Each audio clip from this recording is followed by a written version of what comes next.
মৌলানা সাদ সাহেবকে দাওয়াত তবলিগের আলমী আমিরের দাবি করা এটা গলত। ইসলামী ফেক ফতোয়ার আলোকে বিলকুল সরি গলত। বিশাল ইজতেমার মধ্যে বয়াত নিয়ে নিয়েছে কোনো মশাওয়ারা ছাড়া, কিছু ছাড়া। এরকম বয়াত এটা পীর সাহেব মুরিদদের থেকে নিতে পারে। এরকম বয়াতের মাধ্যমে কেউ পীর হতে পারে, আমির হতে পারে না।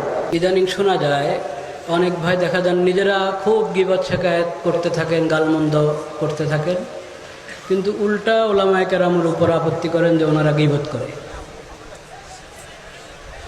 এটা বুঝতে হবে গীবত কাকে বলে।